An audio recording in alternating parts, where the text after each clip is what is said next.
11. Pagi itu, suasana di hutan kembali dingin. Matahari baru saja muncul, dan kabut tipis menyelimuti tanah. Riko dan Tatsu, yang masih setengah mengantuk, berdiri di depan Ryo dengan wajah penuh tanda tanya. Kenapa kita harus kumpul sepagi ini? Tatsu menguap lebar. Bro, gue belum siap mental. Ini masih jam ngorok.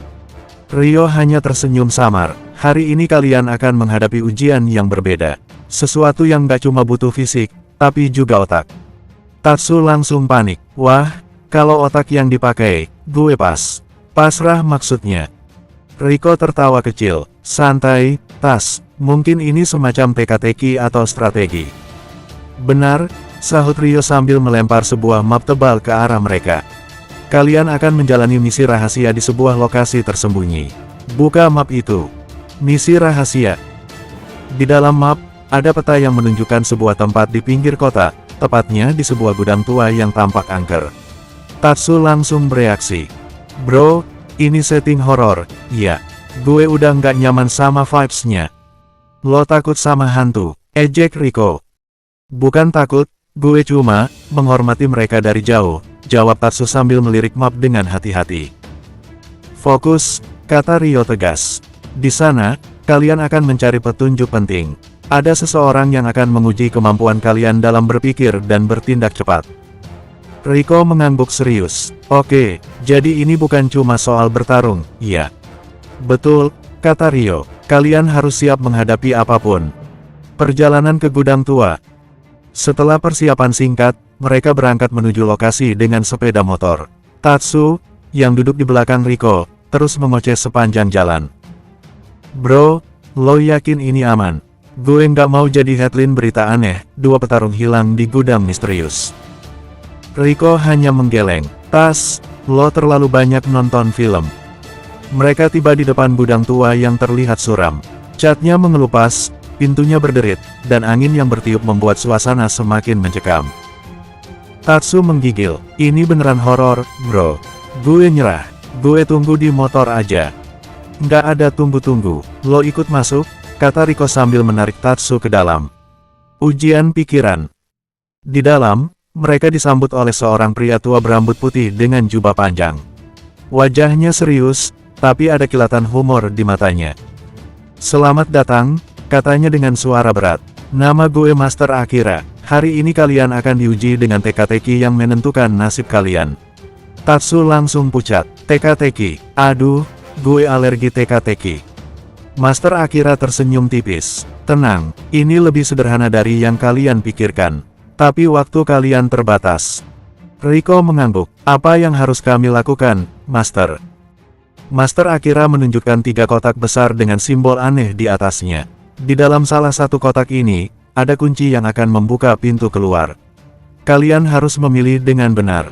Tapi hati-hati, salah satu kotak mengandung kejutan yang tidak menyenangkan. Tatsu langsung memeluk Riko. Bro, gue nggak mau kejutan.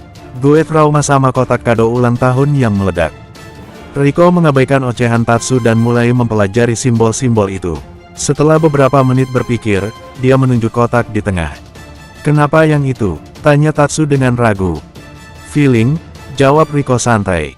Tatsu menatap kotak itu dengan was-was. Feeling lo valid, kan? Semoga, kata Riko sambil membuka kotak tersebut. Ternyata benar, di dalam kotak itu ada kunci emas kecil. Master Akira tersenyum puas. Kalian lulus ujian pertama, tapi perjalanan belum selesai. Pertarungan tak terduga. Saat mereka melangkah keluar dari gudang, tiba-tiba sekelompok petarung bertopeng muncul dari balik bayangan. Mereka mengepung Riko dan Tatsu dengan sikap mengancam. Bro, ini jebakan. Gue tahu dari awal, Tatsu berteriak panik. Riko menarik napas dalam. Santai, Tas, kita hadapi bareng. Pertarungan pun dimulai. Riko bergerak lincah, menghindari serangan dan melancarkan pukulan balasan yang efektif. Tatsu, meski sering tersandung, berhasil mengalahkan satu lawan dengan gaya tarian aneh yang membuat musuh kebingungan. Lo ngapain, Tas? Teriak Riko sambil menahan tawa. Strategi, bro. Goyang maut, jawab Tatsu sambil terus bergerak aneh. Akhirnya, mereka berhasil mengalahkan semua musuh.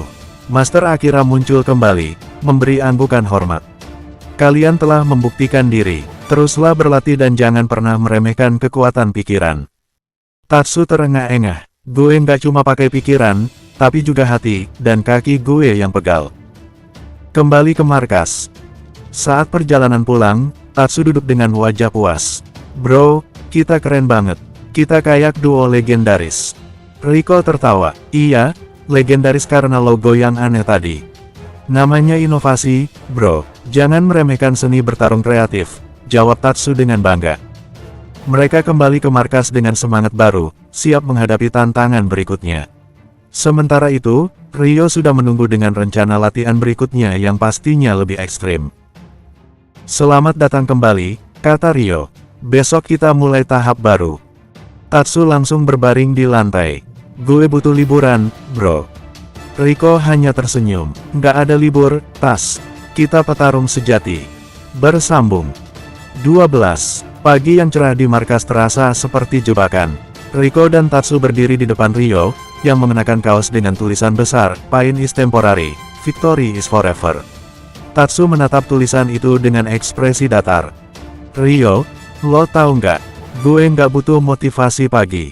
Gue butuh kasur dan mimpi indah, keluh Tatsu sambil menguap lebar. Ryo tetap tenang, tapi ada sedikit senyum jahat di wajahnya.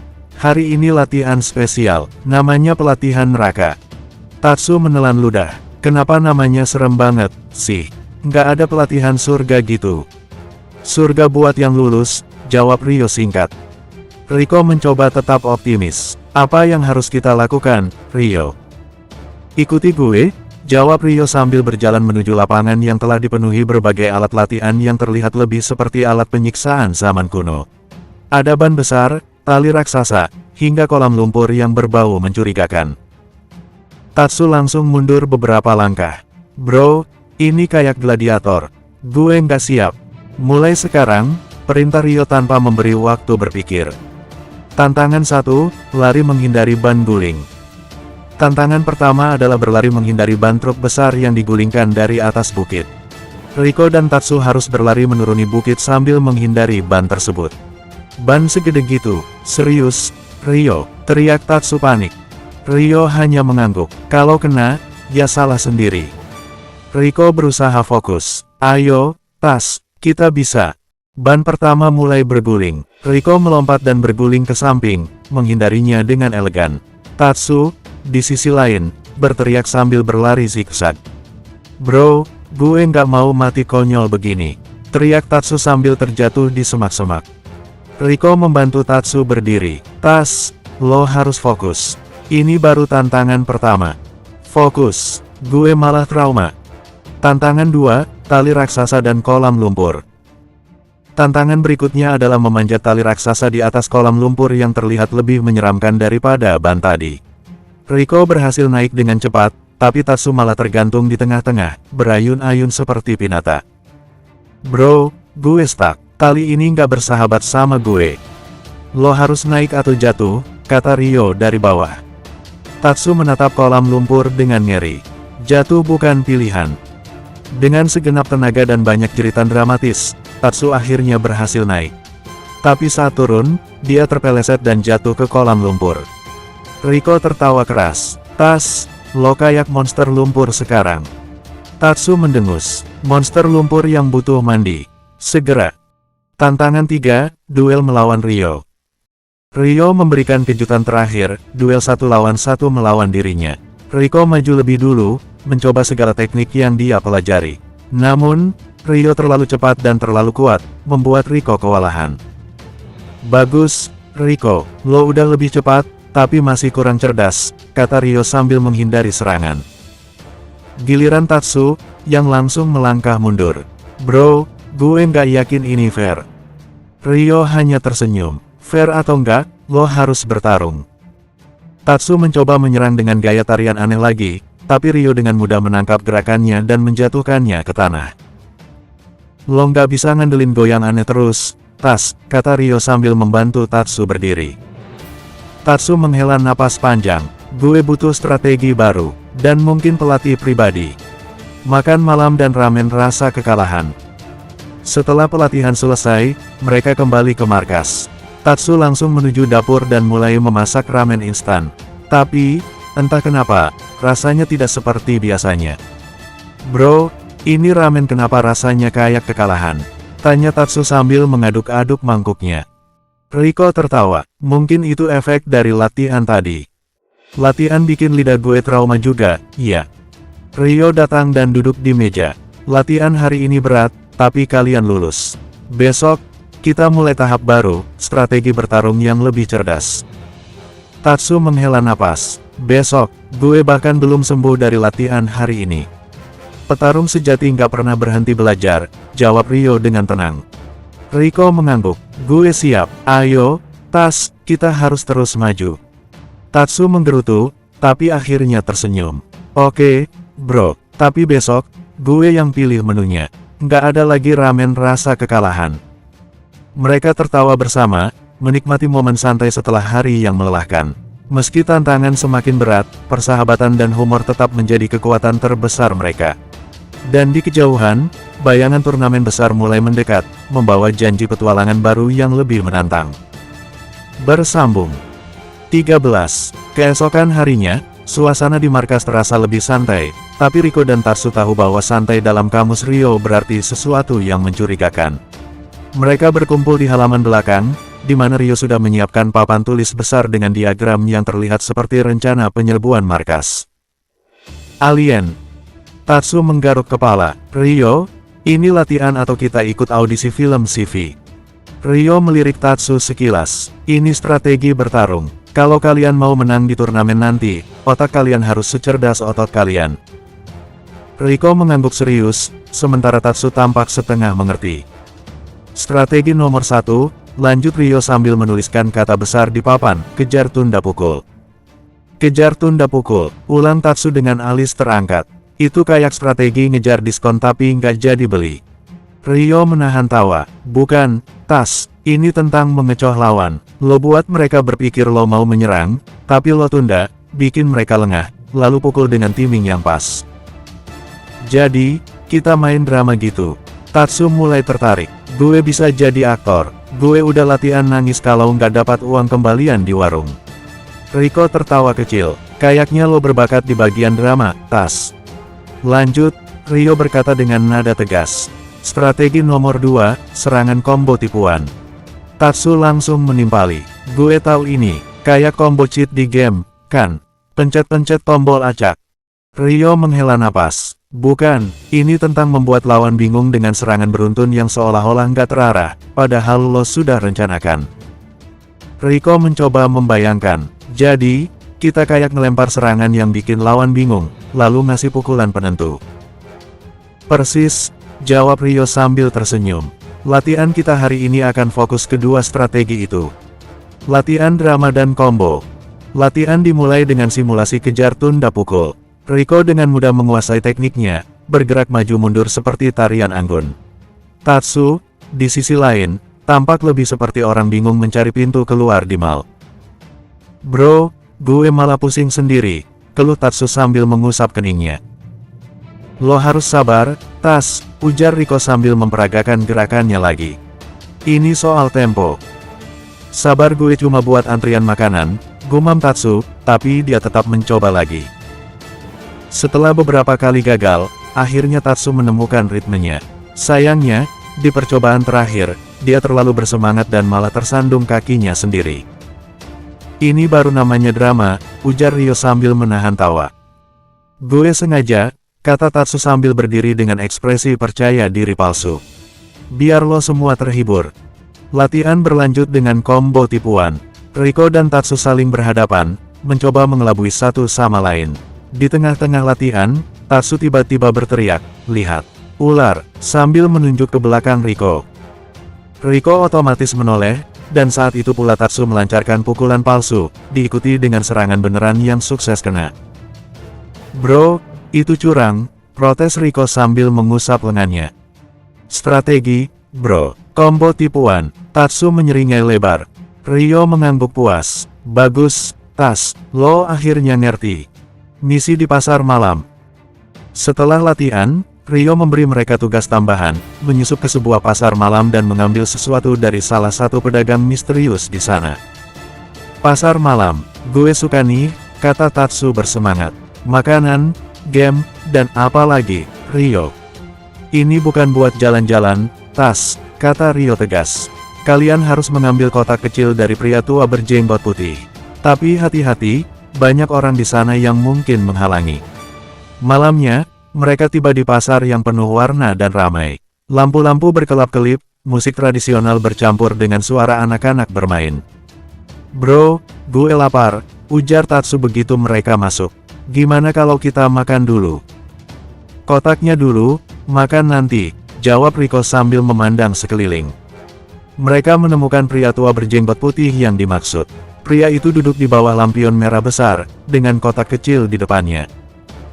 Gampang, bisik Tatsu. Gue ambil kotaknya, lo cover gue. Tatsu berjalan mendekat dengan langkah santai, tapi tiba-tiba dua pria berbadan besar muncul dari belakang. Wah, ini nggak semudah ambil makanan di prasmanan, gumam Tatsu. Riko bergerak cepat, menghadang salah satu pria, sementara Tatsu mencoba mengalihkan perhatian pria lainnya dengan, lagi-lagi, goyangan aneh. Serius, Tas, goyangan lagi, teriak Riko. Bro, ini senjata rahasia gue. Ajaibnya, goyangan itu berhasil membuat pria besar itu bingung. Tatsu memanfaatkan momen itu untuk menyambar kotak dan lari secepat mungkin. Lari, bro. Mereka berdua berlari melewati kerumunan, melewati stand makanan, dan akhirnya berhasil kabur ke gang kecil. Gila, ini misi atau syuting film action, ujar Tatsu sambil terengah-engah. Riko tertawa sambil membuka kotak kecil itu. Di dalamnya, ada gulungan kertas dengan simbol-simbol aneh. Kayaknya ini kode atau peta, kata Riko serius. Tatsu mengintip, atau resep rahasia ramen. Riko hanya menggeleng, besok kita kasih ini ke Rio. Gue yakin ini penting. Tatsu meregangkan otot, besok kita kasih, tapi sekarang kita cari makanan dulu. Gue nggak mau pulang dengan perut kosong. Mereka tertawa sambil berjalan kembali ke pasar, menikmati momen santai sebelum tantangan berikutnya datang. Di tengah kebingungan dan kekonyolan, mereka tahu satu hal, petualangan ini baru saja dimulai. Bersambung 14. Pagi berikutnya, Riko dan Tatsu berkumpul di ruang latihan bersama Rio. Kotak kecil berisi gulungan kertas dari pasar malam sudah tergeletak di meja. Rio memandang mereka dengan tatapan serius, tetapi Tatsu malah sibuk mengunyah roti isi sambil bersandar di kursi. Bro, lo nggak ada waktu santai, ya? Tiap misi langsung briefing, gumam Tatsu, masih dengan mulut penuh. Rio menepuk meja. Tatsu, fokus. Gulungan ini penting, bisa jadi petunjuk ke lokasi artefak yang akan menentukan kemenangan kita di turnamen nanti. Artefak, tanya Tatsu sambil mengernyit. Kita jadi kayak Indiana Jones, nih. Riko mencoba menahan tawa. Intinya, ini penting, Tas. Kita harus serius.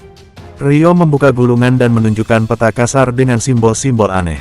Peta ini mengarah ke sebuah lokasi tersembunyi di pegunungan dekat desa pemandian air panas.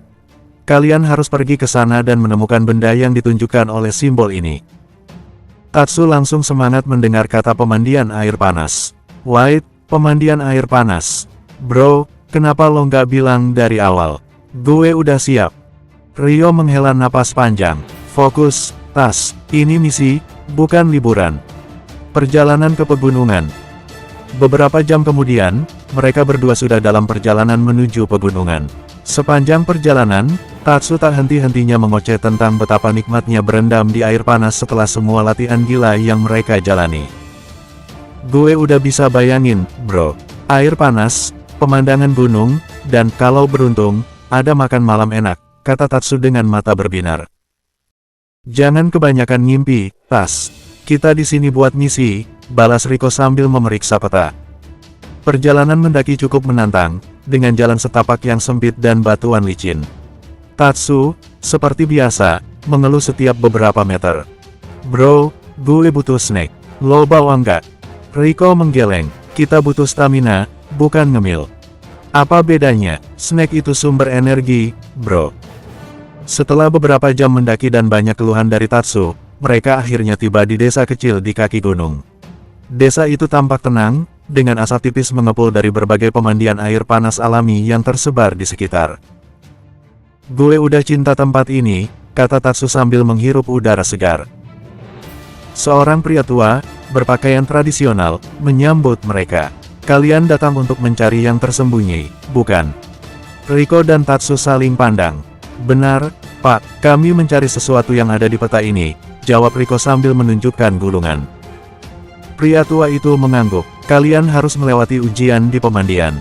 Hanya yang murni hati dan pikirannya yang bisa menemukan benda tersebut." Tatsu mengerutkan dahi. "Murni hati dan pikiran, kayaknya gue udah gagal dari awal." Ujian di pemandian.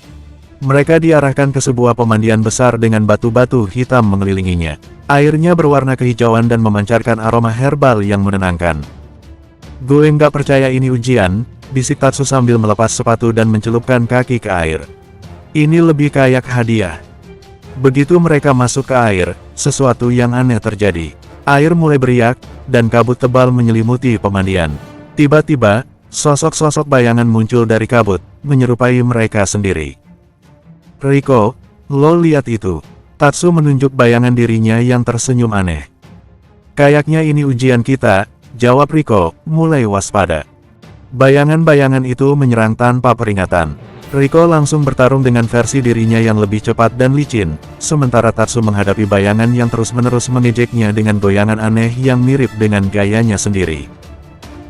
"Bro, gue nggak percaya gue harus ngelawan gue sendiri yang lebih konyol," keluh Tatsu sambil mencoba menghindari serangan. "Fokus, Tas, ini soal strategi," teriak Riko sambil melancarkan combo tipuan yang berhasil menjatuhkan bayangannya.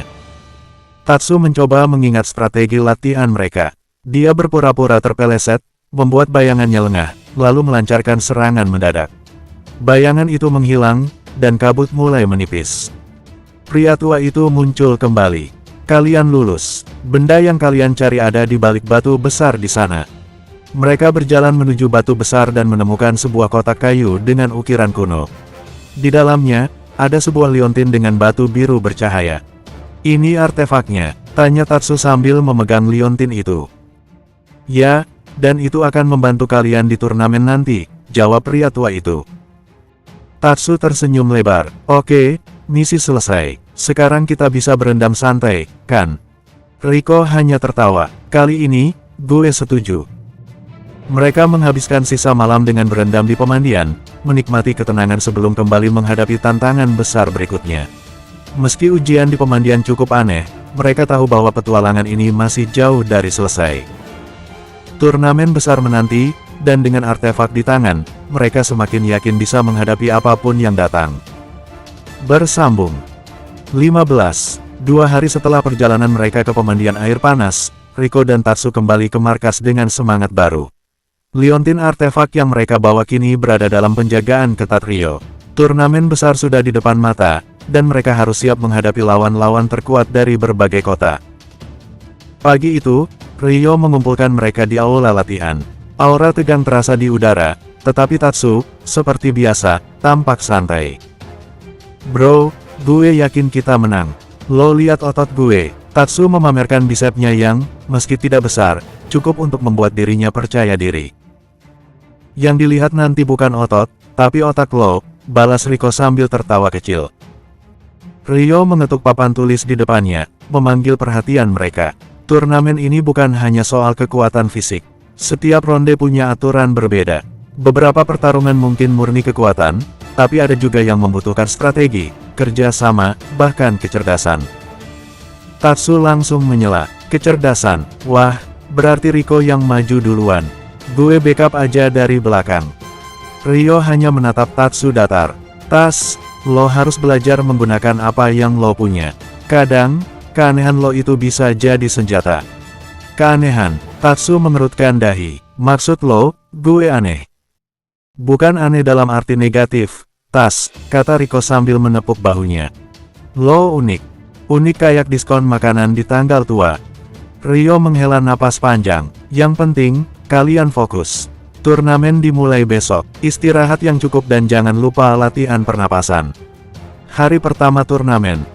Hari yang ditunggu akhirnya tiba. Arena turnamen terletak di sebuah stadion besar di pusat kota, dengan ribuan penonton yang memenuhi tribun. Suasana ramai dan penuh semangat, dengan bendera-bendera berkibar di setiap sudut. Tatsu melongo melihat kerumunan. Gila, ini kayak konser K-pop. Gue nggak ngangka bakal segede ini. Fokus, tas, Riko mengingatkan. Di tengah arena, seorang announcer dengan suara lantang mengumumkan nama-nama peserta. Riko dan Tatsu termasuk dalam grup pertama yang bertanding. Pertarungan pertama, Riko dan Tatsu melawan tim Cobra Claw. Dua lawan mereka maju ke arena, berpakaian serba hitam dengan simbol ular di dada. Wajah mereka dingin dan penuh percaya diri. Bro, mereka kayak anggota boy band Dark Mode, bisik Tatsu. Jangan meremehkan, fokus ke strategi, jawab Riko. Pertarungan dimulai. Begitu gong berbunyi, tim Cobra Claw langsung menyerang dengan kecepatan luar biasa. Riko berhasil menghindar dengan lincah, tetapi Tatsu hampir terkena pukulan telak jika tidak tersandung kakinya sendiri dan jatuh berguling. Penonton terdiam sesaat, lalu tertawa melihat gaya jatuh Tatsu yang konyol. Gue baik-baik aja, bro, teriak Tatsu sambil berdiri dengan gaya sok cool. Melihat ini, Riko memanfaatkan momen untuk melancarkan serangan balik. Dia menggunakan strategi kejar tunda pukul yang mereka latih, membuat salah satu anggota Cobra Claw lengah sebelum memberikan tendangan telak yang membuat lawannya terjatuh. Sementara itu, Tatsu menghadapi lawan yang tersisa dengan cara yang tidak biasa. Dia mulai menggoyangkan badan, seperti tarian aneh yang membuat lawannya bingung. Serius, Tas, lo goyang lagi, teriak Riko. Bro, ini bagian dari strategi gue, jawab Tatsu sambil terus bergerak aneh. Anehnya, lawannya terlihat kebingungan dan mulai kehilangan fokus. Saat itulah Tatsu melancarkan pukulan lurus yang mengenai rahang lawannya, membuatnya tumbang. Penonton bersorak riuh. Pemenangnya, Riko dan Tatsu. Tatsu mengangkat tangan dengan bangga. Gue bilang juga apa, bro. Goyangan ajaib gue nggak terkalahkan. Riko hanya menggeleng sambil tersenyum. Lo emang beda. Kembali ke ruang istirahat. Di ruang istirahat, Rio sudah menunggu mereka dengan ekspresi datar, tapi ada sedikit senyum di sudut bibirnya. Kalian menang, tapi jangan terlalu percaya diri. Ronde berikutnya lebih sulit, kata Rio. Tatsu duduk di sofa dengan santai. Gampang, Rio, selama gue masih punya goyangan ajaib, kita aman. Rio menatapnya tajam. Tas, goyangan lo mungkin berhasil sekarang, tapi lawan berikutnya pasti lebih pintar. Lo harus siap dengan strategi lain. Tatsu menghela napas. Oke, besok gue bikin variasi goyangan baru. Riko tertawa. Lo serius banget sama goyangan itu, ya? Bro, itu signature move gue.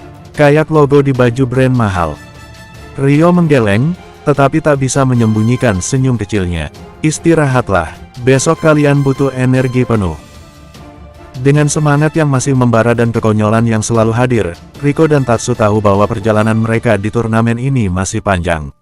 Namun, satu hal yang pasti, dengan kerjasama yang unik dan sedikit bumbu komedi, mereka siap menghadapi apapun.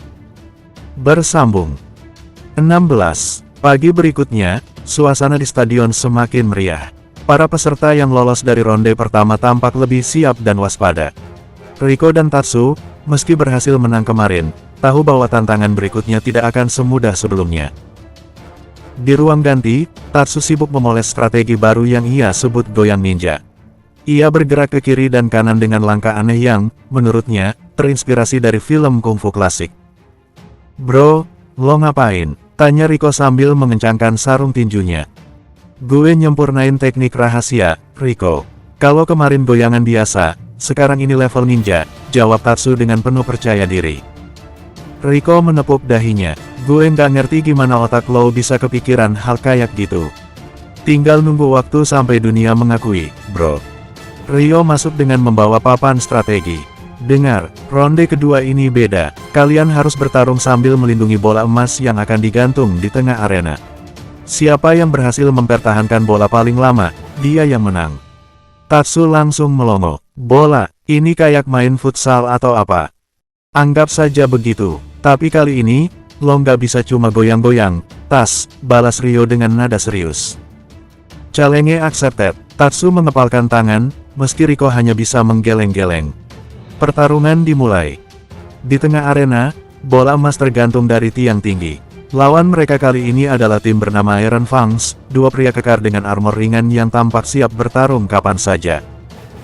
Bro, mereka kayak tank hidup, bisik Tatsu.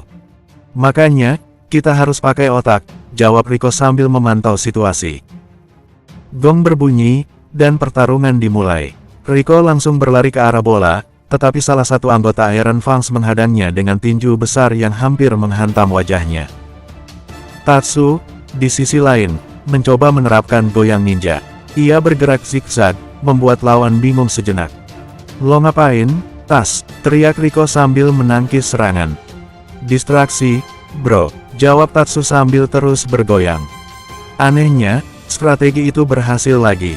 Salah satu anggota Iron Fangs kehilangan fokus dan mencoba mengejar Tatsu, yang terus bergerak aneh.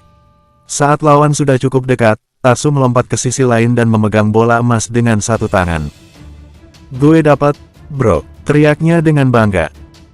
Namun, anggota Iron Fangs yang lain langsung menerjang, membuat bola hampir lepas dari tangan Tatsu. Riko datang tepat waktu dan menendang lawan itu, memberi waktu bagi Tatsu untuk kabur ke sisi arena. Penonton bersorak melihat aksi mereka. "Bro, kita harus kerjasama lebih rapat," kata Riko sambil berlari di samping Tatsu. Tatsu mengangguk. "Oke, gue kasih bola ini ke lo, terus gue gangguin mereka lagi." Riko menerima bola dan mulai bergerak dengan lincah, menghindari serangan dari kedua lawan. Tatsu, sementara itu, kembali dengan goyangannya yang kini ditambah gerakan tangan seperti meninju udara. "Gue nyebut ini goyang ninja plus ultra," teriaknya. Lawan mereka, meski kuat, tidak bisa mengikuti ritme aneh Tatsu. Riko memanfaatkan momen itu untuk terus menjaga bola hingga waktu habis. Kemenangan dan kejutan. Pemenangnya, Riko dan Tatsu. Tatsu langsung melompat-lompat kegirangan. "Gue bilang juga apa, bro? Goyang ninja itu masa depan." Riko tertawa sambil menepuk bahu Tatsu. "Gue akui, lo punya gaya yang gak bisa ditebak." Ryo menemui mereka di ruang istirahat. "Kalian menang, tapi jangan terlalu santai. Ronde berikutnya adalah pertarungan 1 lawan 1. Tatsu menghela napas panjang. "Gue siap, tapi gue butuh makanan dulu. Sumpah, energi gue habis buat goyang." Riko dan Ryo hanya bisa tertawa. Mereka tahu bahwa petualangan di turnamen ini masih panjang, dan dengan Tatsu yang selalu membawa kekonyolan ke setiap pertarungan, mereka tidak akan pernah bosan. Bersambung 17. Keesokan harinya, suasana di arena terasa lebih tegang dari sebelumnya. Ronde ketiga ini mengharuskan para peserta bertarung 1 lawan 1. Tidak ada strategi tim atau goyangan aneh yang bisa diandalkan kali ini. Di ruang persiapan, Tatsu duduk sambil memegang bungkus mie instan yang entah dari mana ia dapatkan. Riko menatapnya dengan bingung. "Lo bawa mie instan buat apa, Tas? Kita mau bertarung, bukan masak." Tatsu mengangkat bungkus mie dengan serius. "Bro, mie ini bukan sembarang mie. Ini simbol kehidupan. Lo masak cepat, makan cepat, tapi nikmatnya nggak terlupakan." Riko menatap kosong. "Lo lagi ngelantur, ya? Tunggu aja, jurus baru gue bakal bikin mereka terkejut," kata Tatsu sambil tersenyum penuh misteri. Ryo masuk ke ruangan dan memberikan briefing singkat. "Ingat, ronde ini individual. Tatsu, lo akan bertarung pertama. Lawan lo namanya Sun, ahli teknik ilusi. Jangan gampang terpengaruh." Tatsu mengangguk sambil menyelipkan bungkus mie ke kantongnya. "Santai, gue punya rencana." Arena pertarungan. Di tengah arena, Tatsu berdiri berhadapan dengan Sun, seorang pria kurus dengan tatapan tajam dan gerakan tangan yang luwes. Begitu gong berbunyi, Sun langsung bergerak cepat, menciptakan bayangan dirinya di berbagai sudut arena. Penonton berseru kagum. Tatsu, di sisi lain, hanya berdiri sambil menggaruk kepala. "Bro, gue kayak lagi nonton film ninja," gumamnya. Sun menyerang dari berbagai arah, tapi Tatsu menghindar dengan cara yang unik. Ia jatuh berguling ke samping, lalu melompat dengan gaya salto yang tidak sempurna. Penonton tertawa, mengira itu bagian dari strategi anehnya. "Lo serius nggak, sih?" teriak Riko dari pinggir arena. "Gue lagi warming up," balas Tatsu sambil berdiri tegak. Sun kembali menyerang dengan serangan bayangan. Kali ini, Tatsu tiba-tiba mengeluarkan bungkus mie instannya dari kantong dan mulai memutar-mutar mie itu seperti nunchaku. Jurus mie instan, teriaknya penuh semangat. Penonton terdiam sesaat, bingung dengan apa yang terjadi. Bahkan Sun berhenti menyerang, tidak percaya dengan apa yang dilihatnya. "Lo ngapain?" tanya Sun dengan nada bingung. "Ini jurus rahasia gue, bro. Lo nggak akan ngerti," jawab Tatsu sambil terus memutar-mutar bungkus mie. Dengan timing yang tepat, Tatsu melempar bungkus mie ke arah Sun, membuatnya refleks menghindar. Dalam sekejap, Tatsu melompat dan memberikan tendangan keras ke arah Sun, membuatnya terjatuh. Gong berbunyi. Pemenangnya, Tatsu. Penonton bersorak riuh. Banyak yang tertawa dan kagum pada gaya bertarung Tatsu yang tidak biasa. Riko menghampiri Tatsu di tengah arena. "Lo serius banget pakai mie instan tadi?" Tatsu mengangguk dengan bangga. "Bro, inspirasi bisa datang dari mana aja. Yang penting, gue menang." Kembali ke ruang istirahat. Di ruang istirahat, Ryo menatap Tatsu dengan ekspresi datar. "Lo menang, tapi gue nggak habis pikir gimana caranya. Gue kan bilang, Ryo. Goyang dan kreativitas itu kunci," jawab Tatsu sambil membuka bungkus mie baru dan memakannya mentah-mentah. Riko hanya tertawa. "Gue nggak tahu harus bangga atau malu sama lo, Tas. Tapi kita menang, bro. Itu yang penting."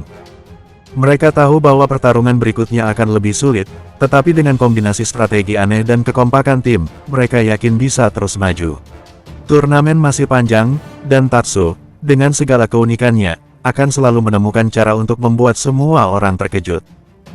Bersambung 18. Setelah kemenangan Tatsu yang penuh dengan keanehan, suasana di ruang istirahat semakin santai. Tatsu duduk di sudut ruangan dengan wajah puas, sementara Riko dan Ryo masih mencoba mencerna apa yang baru saja terjadi. Meskipun tak bisa dipahami sepenuhnya, mereka tahu satu hal, Tatsu punya cara unik untuk membuat setiap pertarungan jadi menarik. Hari itu, mereka mendapat informasi bahwa ronde keempat akan jauh lebih menantang. Setiap tim yang berhasil lolos ke babak ini harus bertarung dengan aturan khusus yang bisa mengubah jalannya pertandingan dalam sekejap. Ryo mengingatkan mereka bahwa lawan mereka kali ini, The Shadow Twins, adalah duo yang terkenal dengan kemampuan mengendalikan waktu. Mereka bisa memperlambat atau mempercepat waktu dalam jarak tertentu. "Wah, ini kayak di film-film superhero," Tatsu berkata dengan semangat. "Kalau gue bisa nyalip waktu, gue bakal menang dengan cepat, bro." Riko menatapnya serius. "Lo bisa ngapain dengan nyalip waktu, Tas? Lo pasti lebih suka makan mie instan daripada mikir strategi." Tatsu tersenyum lebar. "Lo jangan underestimate, bro. Gue ada rencana hebat buat lawan mereka." Ryo menatap mereka berdua. "Kalian harus bekerja sama lebih baik. Jangan sampai salah langkah karena musuh kali ini bukan kaleng-kaleng." Pertarungan dengan The Shadow Twins. Gong pertandingan berbunyi, dan Tatsu segera melompat ke arena dengan penuh semangat, diikuti Riko yang tampak lebih hati-hati. Di tengah arena, The Shadow Twins sudah menunggu, dua pria kembar dengan pakaian hitam yang serasi, tampak tenang dan penuh percaya diri. "Gimana, bro, lo siap?" Tatsu menoleh pada Riko yang sudah siap siaga. "Lo udah siap belum?" Riko membalas dengan setengah cemas. Tatsu mengangkat dagunya dengan percaya diri. "Pasti, gue udah siap pakai jurus baru." "Jurus baru lagi?" Riko mengernyitkan dahi. Tatsu mengabaikan pertanyaan Riko dan mulai bergerak ke arah musuh. Tanpa diduga, The Shadow Twins langsung bergerak secepat kilat, mengubah tempo pertarungan dengan mengendalikan waktu.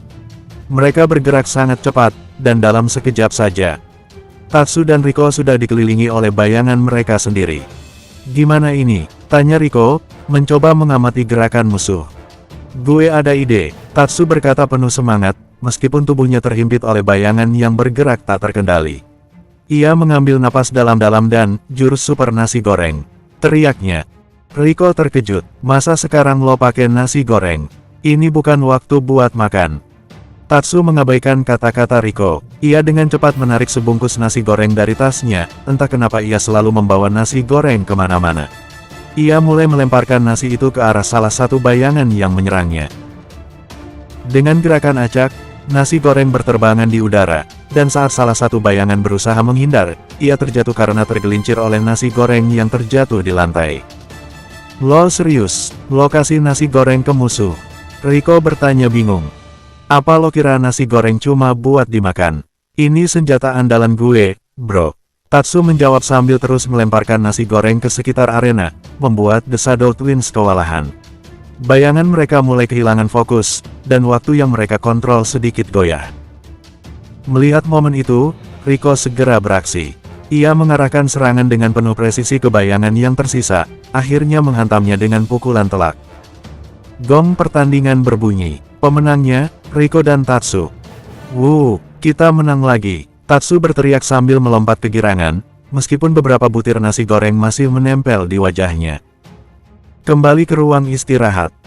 Setelah pertarungan, mereka kembali ke ruang istirahat, dan suasana kali ini sedikit berbeda. Ryo menatap mereka dengan tatapan yang lebih serius. Kalian menang, tapi Tatsu, gue nggak ngerti lagi. Nasi goreng, itu strategi lo. Tatsu menyedot mie instan dengan santai. Bro, gue bilang apa? Jurus super nasi goreng itu brilian. Kadang lo butuh bumbu ajaib untuk mengubah jalannya pertarungan. Jurus bumbu ajaib, lo tahu nggak kalau mereka ahli kendali waktu? Riko menatap Tatsu. Yah, tapi gue kan nggak ngerti apa-apa soal waktu. Gue cuma tahu nasi goreng enak. Tatsu menanggapi dengan santai. Ryo menatap mereka berdua dan akhirnya tersenyum. Apapun itu, kalian berhasil. Tapi besok kita bertarung melawan tim yang lebih sulit. Lo berdua harus lebih fokus. Tatsu mengangkat telunjuknya. Lo tenang aja, Ryo. Kita siap. Kalau butuh strategi lain, gue masih punya stok nasi goreng. Riko menghela napas. Gue rasa, kita nggak akan pernah bosan kalau sama lo, Tas. Ryo hanya tersenyum kecil. Kalau kalian tetap seperti ini, gue rasa nggak ada yang bisa menghentikan kalian. Tapi, siap-siap saja untuk tantangan yang lebih berat. Besok adalah ronde final. Akhirnya menuju ronde final. Saat hari final tiba, seluruh stadion dipenuhi penonton yang berteriak dengan antusias. Riko dan Tatsu memasuki arena sekali lagi, kali ini dengan semangat yang lebih besar. Mereka tahu bahwa ini adalah kesempatan terakhir untuk membuktikan diri mereka. Lawan mereka kali ini adalah tim Omega Dragons, yang terkenal dengan kekuatan fisik luar biasa dan taktik bertarung yang sangat terstruktur. Bro, ini pasti pertarungan yang berat, kata Riko, memfokuskan diri. Tatsu menatap arena dengan senyum lebar. Gue udah siap, tapi kalau mereka ngelawan, gue siap buat mainin strategi baru. Riko memutar bola matanya. Jangan-jangan lo bawa nasi goreng lagi. Tatsu hanya terkekeh. Mungkin, bro, mungkin. Dengan semangat yang membara dan kecerdasan tak terduga dari Tatsu, mereka melangkah ke arena final, siap menghadapi tantangan terbesar dalam turnamen ini. Akan ada lebih banyak kejutan, strategi konyol, dan tentu saja, pertarungan yang epik di depan mereka. Bersambung 19.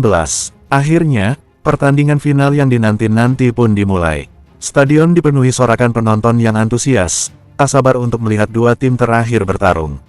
Di sisi arena, Tatsu dan Riko berdiri tegap, meskipun di dalam hati mereka mulai merasakan ketegangan yang nyata. Lawan mereka kali ini bukanlah tim biasa, melainkan Omega Dragons, tim yang sudah terkenal dengan kekuatan fisik yang luar biasa dan taktik bertarung yang sangat terorganisir. Mereka adalah tim yang sudah menjuarai banyak turnamen sebelumnya, jadi ini akan menjadi ujian besar bagi Tatsu dan Riko. Bro, gue mulai ngerasa deg-degan, Riko berbisik sambil menatap para anggota Omega Dragons, yang terlihat siap dengan senyum penuh percaya diri. Tatsu memukul dadanya dan tersenyum lebar. Gue udah siap, bro. Gue cuma berharap mereka nggak kaget lihat strategi terbaruku. Riko menatap Tatsu dengan ragu. Strategi apa lagi kali ini? Jangan bilang lo bawa mie goreng lagi. Tatsu mengangkat jari telunjuknya, memberikan isyarat agar Riko tenang. Tenang, bro. Kali ini gue bawa yang lebih besar, lebih memuaskan. Namanya pizza luar biasa. Pizza. Riko mulai kehilangan harapan. Serius, Tas, ini turnamen final, bukan restoran. Tatsu tetap terlihat percaya diri. Lo tunggu aja, bro. Kalau lo nggak percaya sama gue, ya udah, nanti lo lihat sendiri. Dengan berakhirnya obrolan mereka, pengumuman pertandingan final pun dimulai. Para penonton yang terhormat, kini saatnya untuk ronde final. Dua tim terakhir yang bertarung, siap-siap untuk pertarungan seru. Tim pertama, Omega Dragons, tim yang tidak terkalahkan selama bertahun-tahun. Dan tim kedua, Rico dan Tatsu dari tim Goyang Ninja. Pengumuman itu disambut oleh tepuk tangan dan sorakan keras dari penonton. Tatsu melambai ke arah penonton dengan percaya diri, meskipun Rico hanya bisa menggelengkan kepala. Pertarungan dimulai. Begitu gong pertandingan berbunyi, Omega Dragons langsung melancarkan serangan frontal. Dua anggota pertama dari Omega Dragons, yang tampak kekar dan berotot, melesat ke arah Rico dan Tatsu dengan kecepatan tinggi. Mereka menggunakan pukulan dan tendangan yang sangat kuat, seolah-olah ingin mengakhiri pertarungan dalam hitungan detik. Rico segera menghindar dengan gesit, sementara Tatsu malah sedang menyiapkan sesuatu yang lebih kreatif di samping arena. Ia membuka tas punggungnya dan mengeluarkan sebuah kotak besar. Begitu ia membuka kotak tersebut, aroma pizza menyebar ke seluruh stadion. Membuat beberapa penonton dan bahkan anggota Omega Dragons terhenti sejenak. "Lo serius?" teriak Rico dari tengah arena, melihat Tatsu yang sibuk menyusun pizza. "Ini pizza luar biasa, bro. Cuma butuh waktu 5 detik buat mereka teralihkan. Kalau lo nggak bisa menang lawan mereka, gue akan bantu pakai strategi ini." Tatsu menjawab sambil tersenyum lebar, menggenggam sepotong pizza besar. Rico menatap Tatsu dengan tatapan campuran antara frustrasi dan takjub. "Lo bisa nggak serius sedikit? Kita lagi di final, Tas." Namun, Rico harus mengakui bahwa pizza itu memang punya efek aneh. Salah satu anggota Omega Dragons, yang sedang berlari menuju Tatsu, tiba-tiba berhenti di tengah jalan. Ia menatap pizza tersebut sejenak, lalu mengangkat alisnya. Itu pizza beneran?" tanyanya dengan bingung, seakan lupa bahwa ia sedang bertarung. Tatsu dengan cepat mengambil kesempatan. "Iya, pizza terbaik yang bisa lo coba. Tapi nggak gratis, bro. Kalau lo mau, lo harus berhenti dulu," katanya sambil melompat menghindari serangan yang datang. Anggota Omega Dragons itu akhirnya membingungkan dirinya sendiri dengan aroma pizza. Dengan kehilangan fokus, dia mulai berjalan ke arah Tatsu, sementara yang lainnya masih terfokus pada Rico. Rico, yang melihat kesempatan ini, segera mengambil bola energi yang terletak di tengah arena. Memanfaatkan kerumunan dan kebingungannya untuk menyelinap keluar dan menyelesaikan misinya. "Ini dia, kita bisa menang," teriak Rico, segera berlari menuju titik aman. Kemenangan tersenyum dan kejutan lain. Setelah sekian lama bertarung, dengan kekuatan Tatsu yang tak terduga dan strategi pizza yang benar-benar mengganggu fokus lawan, Rico berhasil memanfaatkan kekacauan itu untuk memegang bola terakhir dan membawa kemenangan. Gong berbunyi, dan pertandingan pun selesai. Pemenangnya, Rico dan Tatsu. Teriak pengumuman, disambut oleh sorakan yang gemuruh dari para penonton. Tatsu langsung melompat ke udara, dengan satu potong pizza di tangan. "Gue bilang apa, bro? Pizza luar biasa itu nggak cuma enak, tapi juga efektif." Rico menghela napas, meskipun ia tidak bisa menahan tawa. "Tas, gue nggak tahu lagi apa yang lebih gila, strategi lo atau lo sendiri. Tapi kita menang, kan? Itu yang penting," jawab Tatsu dengan penuh keyakinan. Di tengah kegembiraan, Ryo akhirnya muncul dan memberi ucapan selamat. "Kalian berdua memang nggak ada habisnya. Gue nggak percaya lo bisa bawa strategi pizza ke turnamen ini, Tatsu." "Lo harus percaya sama gue, Ryo," jawab Tatsu dengan serius. "Pizza itu bukan cuma makanan, bro, itu kunci kemenangan." Dengan keanehan dan kekonyolan mereka, Rico dan Tatsu berhasil menjadi juara turnamen ini. Meskipun perjalanan mereka penuh dengan kejutan dan taktik yang tak terduga, mereka telah membuktikan bahwa dengan sedikit kreativitas, humor, dan rasa percaya diri, segalanya bisa terjadi. Akhirnya, mereka berdiri di podium, membawa medali kemenangan dengan penuh kebanggaan, diiringi tawa riang yang membuat stadion bergema. Bersambung 20. Setelah pengumuman kemenangan yang gemuruh itu, seluruh stadion seakan tak bisa berhenti bergemuruh. Tatsu dan Rico berdiri di podium, dengan medali emas di leher mereka dan senyum lebar yang tak bisa disembunyikan. Ryo, yang sejak awal sedikit skeptis dengan taktik aneh Tatsu, sekarang hanya bisa menggelengkan kepala sambil tersenyum. Kemenangan ini memang tak terduga, dan sudah pasti, tidak akan pernah mereka lupakan. "Kita menang, bro. Kemenangan ini lebih manis dari nasi goreng," Tatsu teriak sambil melompat-lompat kegirangan. Rico yang berdiri di sampingnya hanya bisa menghela napas. Lo pantas jadi juara dengan ide gila lo, Tas. Gue nggak tahu lagi harus ngomong apa. Riko hampir tertawa melihat kelakuan Tatsu yang tetap saja tidak pernah serius, meskipun mereka baru saja memenangkan pertandingan besar. Setelah melompat-lompat kegirangan, Tatsu mengangkat medali emasnya tinggi-tinggi. Gue janji, ini medali pertama gue, tapi nggak terakhir. Lo semua siap-siap aja, karena gue bakal jadi legenda berikutnya. Dan semua orang bakal inget satu hal, pizza luar biasa. Tatsu berkata dengan penuh keyakinan, meskipun dia tahu rasanya lebih ingin berteriak senang sambil berlarian keliling arena. Riko mendengus, meskipun jelas terlihat senyum puas di wajahnya. Lo beneran serius? Ya, Tas. Lo bikin strategi menang pakai pizza. Gila. Tatsu meraih sepotong pizza yang ada di tas punggungnya, entah itu sisa atau pesanan baru, dan mengangkatnya. Kita harus rayakan kemenangan ini dengan pizza luar biasa lagi. Gue tahu gue bisa jadi juara kalau gue punya pizza ini. Riko melihat Tatsu yang menggigit pizza dengan puas dan menatap langit. Lo memang beda, Tas. Tapi mungkin itu yang bikin lo beda dari yang lain. Lo nggak pernah mau serius, tapi selalu bisa bikin sesuatu jadi seru. Bener, bro. Lo jadi serius aja tuh yang bikin hidup lo berat. Coba deh, makan pizza sambil ketawa. Dijamin, hidup lo bakal lebih ringan. Tatsu menimpali dengan santai, sambil melanjutkan suapan pizzanya. Sementara itu, Rio yang sudah ikut merayakan kemenangan mereka juga bergabung. Oke, gue harus akui, kalian memang nggak ada tandingannya. Tapi kalian tahu, sekarang ada tantangan baru yang lebih besar di luar sana. Tatsu berhenti sejenak dan menatap Rio dengan serius. Tantangan baru? Ya, pasti ada hal keren lagi, kan? Gue siap, asal ada pizza. Riko hanya menggelengkan kepala dan tertawa. Tatsu, kalau lo terus kayak gini, kita bisa jadi juara dunia dengan nasi goreng dan pizza. Tatsu tersenyum lebar. Yap, itu misi gue.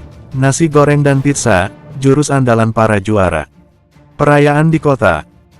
Setelah upacara penghargaan selesai, para juara kembali ke kota untuk merayakan kemenangan mereka. Teman-teman mereka, serta para pendukung yang setia, ikut meramaikan perayaan dengan suasana yang penuh kebahagiaan.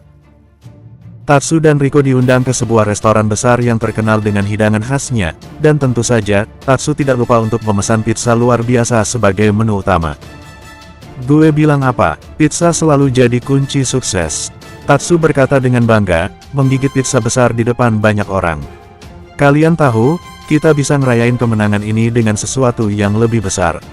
Kita bukan cuma juara turnamen ini, tapi kita juga juara dalam hidup. Ia tertawa terbahak-bahak, menarik perhatian semua orang di restoran. Riko hanya bisa menggelengkan kepala. Tas, kalau lo terus kayak gini, gue nggak tahu apakah kita juara atau justru ngelawak di panggung dunia. Tatsu kembali mengangkat pizzanya, menghadap ke seluruh restoran. Jadi, siapa yang mau jadi juara? Kita bisa bikin pizza paling enak, atau jadi tim yang paling kocak, tapi kita tetap juara. Satu untuk semua, dan semua untuk pizza. Pendukung mereka di restoran bersorak, dan bahkan beberapa orang yang belum tahu siapa mereka pun ikut bertepuk tangan, terhibur dengan tingkah laku Tatsu yang nyeleneh namun penuh semangat. Kejutan dari masa depan. Namun, di tengah perayaan itu, Rio tiba-tiba menghampiri mereka dengan wajah serius. Dengar, Tatsu, Riko, ada sesuatu yang lebih besar dari turnamen ini yang bakal datang. Gue nggak bisa bilang banyak sekarang, tapi yang jelas, lo berdua akan dihadapkan pada tantangan yang lebih berat lagi. Tatsu berhenti makan dan menatap Rio. Lebih besar, gue sih siap aja, asalkan ada pizza. Lo benar-benar nggak bisa lepas dari pizza ya, Tas. Riko tertawa. Rio mengangguk serius. Ini bukan tentang pizza, bro. Tapi kita harus lebih siap. Apa yang akan datang ini bisa jadi ancaman serius. Gue nggak bisa kasih detailnya, tapi gue yakin kita semua akan membutuhkan lebih dari sekadar strategi aneh seperti nasi goreng dan pizza. Tatsu menatapnya dengan senyuman lebar. Ah, jangan khawatir, bro. Apapun tantangannya, kita akan hadapi dengan cara kita. Kalau kita punya teman, kita bisa ngalahin apapun. Plus, kita punya pizza. Riko ikut tersenyum. Ya, siapa tahu pizza bisa menyelamatkan dunia. Mereka bertiga berdiri bersama di tengah restoran, memandang ke masa depan yang tak pasti, namun penuh dengan petualangan dan kejutan. Mungkin tantangan besar sedang menunggu di luar sana, tapi selama mereka punya keberanian dan kebersamaan, serta pizza sebagai senjata pamungkas, tidak ada yang bisa menghalangi mereka. Dan begitu, dengan tawa yang masih mengalir dan semangat yang tak pernah padam, mereka siap menghadapi apapun yang akan datang. Karena, seperti kata Tatsu, dunia ini milik mereka yang siap dan tentu saja, yang tidak melupakan pizza. Bersambung.